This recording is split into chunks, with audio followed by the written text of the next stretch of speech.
Un des acquis de la toute récente reconfiguration du musée de Napoléon Ier est la création ex nihilo de cette salle Napoléon Ier, épicentre de son système, rouage humain et ressort moral de la machinerie impériale. Le propos est délibérément synthétique, le point de vue de l'empereur, depuis son grand cabinet des Tuileries, l'appareil d'État et l'apparat de cour, de base à partir desquels il étend son pouvoir en Europe. Cette domination européenne exprimée par deux tables à échiquier. Enfin, une démonstration de cette emprise européenne en 3 temps: Italie, Allemagne, Hollande.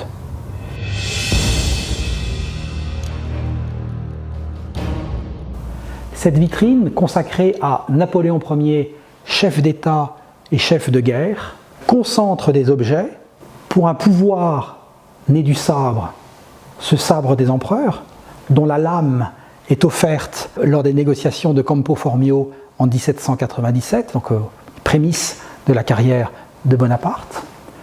De cette lame de sabre, dis-je, jusqu'à l'écritoire des Tuileries, sommet de la figure d'Alexandre, conquérant antique et modèle à égaler. L'empereur exerce son pouvoir aussi bien sur ses palais, et ici vous avez une tabatière qui figure dans le testament de Sainte-Hélène en 1821 et qui d'un côté est ornée d'une scène de chasse Napoléon à Fontainebleau et de l'autre d'un plan du château, jardin, parc, bourg et forêt circonvoisine de Fontainebleau daté de 1807.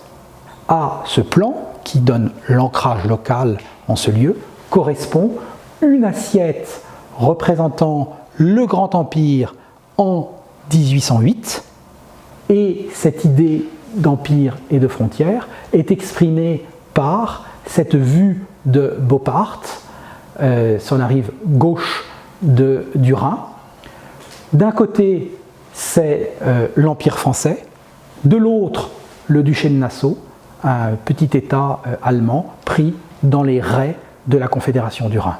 Et, cela est révélateur, cette ville de Beaupart était déjà, dans l'Antiquité romaine, le lieu d'un castrum, d'un point fortifié du limes défensif de l'Empire.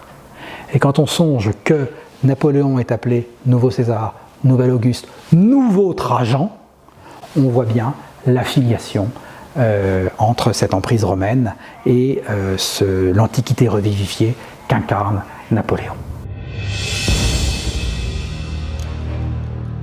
Cette vitrine synthétique présente l'appareil d'État et l'encadrement de la société. Pour exprimer ce système napoléonien est présentée, telle une clé de voûte, cette esquisse par Bazin représentant la fondation par l'empereur des maisons d'éducation des orphelines de la Légion d'honneur.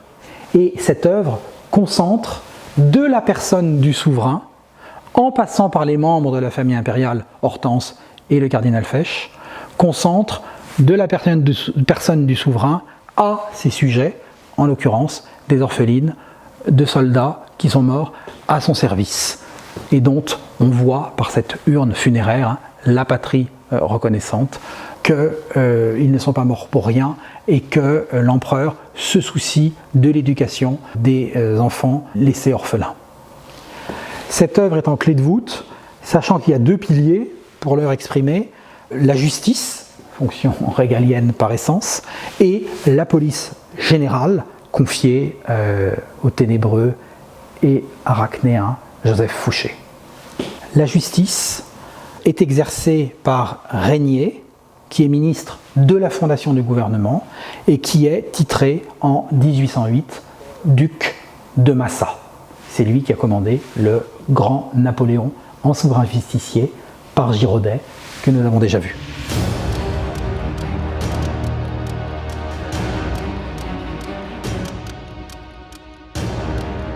la présentation d'œuvres liées à Régnier, duc de Massa, est née d'une rencontre. Une rencontre avec François Boudot de la Motte, filleul du 5e et dernier duc de Massa, qui nous a offert 2 ouvrages, 2 traités juridiques, l'un au chiffre R de Régnier et l'autre aux grandes armes de duc de Massa. Les 2 pans de la carrière d'un roturier devenu un personnage très important de la noblesse d'Empire. Fort de ce don, nous avons évidemment accordé une attention toute particulière à cette figure de Régnier et pu, par préemption, acquérir des pièces qui viennent en renfort, une merveilleuse séquence de matrices de cachet, Régnier en grand juge, Régnier en comte de Massa, puis l'année suivante en duc de Massa, enfin Régnier en président du corps législatif en novembre 1813 et donc au moment de la chute de l'Empire en avril 1814. Et à l'arrière-plan, c'est son portefeuille, justement comme président du corps législatif. C'est dire que une générosité privée qui arrive au château de Fontainebleau amène à focaliser l'attention sur un personnage, pourvu qu'il soit emblématique, bien sûr, et à cristalliser des pièces qui assurent la mémoire du personnage. Grâce soit rendue à François Boudot de la Motte, qui, par sa générosité, a permis de mettre en lumière ce personnage essentiel, qu'était le grand juge dans le système napoléonien. À cette figure de Régnier s'ajoute celle de Cambacérès, archi-chancelier de l'Empire, grand maître de tous les rites maçonniques, qui est un personnage clé du système impérial. Ce buste nous a été offert par le docteur Nicolas Charlot. Grâce lui en soit rendue.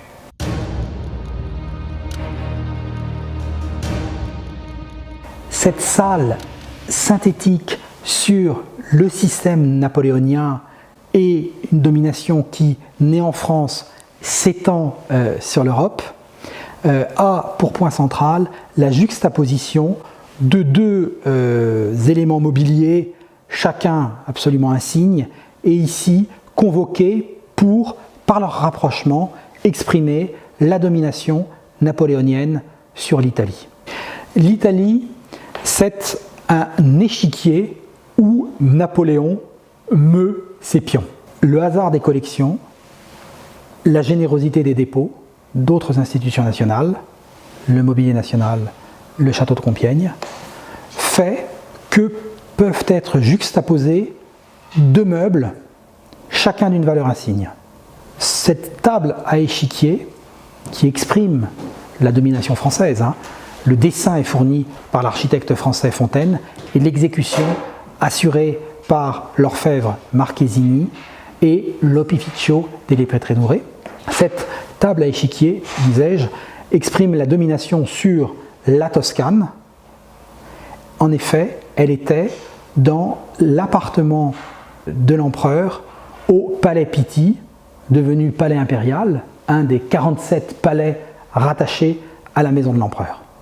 Quant à celle-ci, qui est liée à l'atelier royal de Naples, on le devine à la présence de ses coraux, cette table à échiquier était rien moins que, en 1812, dans le salon de famille au palais impérial de Saint-Cloud, et c'est dans ce salon de famille qu'étaient concentrés les portraits en pied des princesses de la famille impériale.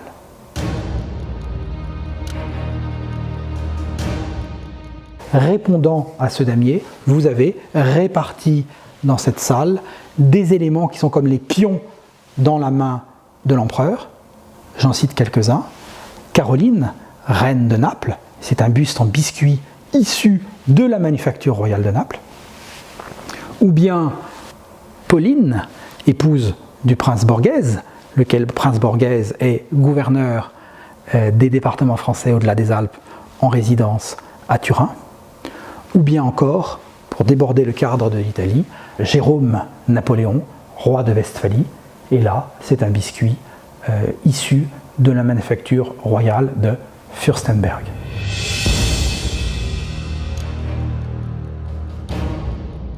Ce rassemblement de membres de la famille impériale dans des matériaux divers, biscuits, bronze doré,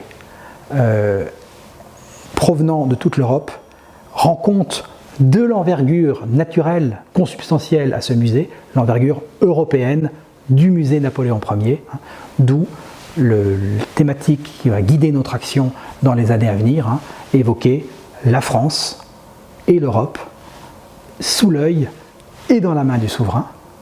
La France, depuis la personne du souverain jusqu'à ses sujets, la France y compris dans ses profondeurs, et puis l'envergure européenne, rendre compte de cette époque d'hégémonie, en tout cas sur le continent, pour la France, qui est exprimée par une carte qui a été conçue à partir d'une carte des postes impériales de 1811, donc un document authentique d'époque, que nous avons enrichi d'un jeu de couleurs pour rendre compte du Grand Empire, des États dans la main de Napoléon, des États confiés à des membres de la famille impériale, et puis, par contraste, de l'adversaire tenace qu'est l'Angleterre, la perfide Albion qui domine les mers, qui a le Portugal pour quai de débarquement sur le continent, qui domine les Baléares, qui domine la Sardaigne où s'est réfugiée la Maison de Savoie, qui protège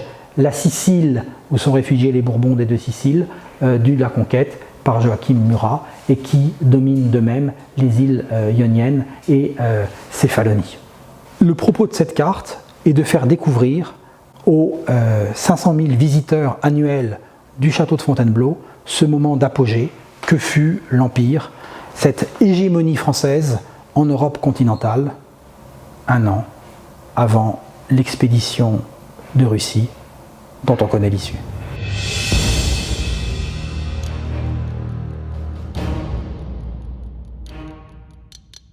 Cet ensemble, unique au monde, concentre une tabatière au portrait de Napoléon, offerte par le comte de Montesquiou, grand chambellan, en 1811, au maire de La Haye, donc l'ancienne capitale historique des Provinces-Unies, à l'occasion d'un voyage de Napoléon dans ces territoires annexés de la Hollande, offerte, disais-je, à Isaac van Schiene, et depuis 1811 jusqu'à 2017, resté continuellement dans la même famille, y passant par le biais de femmes. Et qu'a-t-on ? Eh bien rien moins que, autour de cette tabatière, une constellation familiale avec le récipiendaire, représenté en civil, son frère, représenté en militaire, et d'un bataillon hollandais un temps au service de l'Angleterre. Donc on voit les différentes allégeances possibles au sein d'une même famille. Et puis, de part et d'autre, et ici rendu sous la forme d'un arbre généalogique, eh bien les deux fils de M. van Schiene, un mort assez tôt, l'autre page de Louis de Hollande, puis sous-lieutenant dans l'armée hollandaise, c'est l'uniforme qu'il porte ici, incorporé à l'armée française, participant comme officier à la campagne de Russie et mourant sur le chemin du retour à Vilnius en novembre 1812. Il se trouve que cet ensemble a traversé les siècles et c'est un don de M. Pierre N. Rossier, descendant de la famille du maire de La Haye, par l'entremise de son ami le baron Xavier Didelot, don incroyable qui est arrivé intact au château de Fontainebleau. Et nous nous faisons au musée Napoléon Ier un devoir, pour souligner et remercier de cette générosité, de présenter cette famille van Schiene comme l'archétype des élites locales ralliées au pouvoir français au temps du Grand Empire.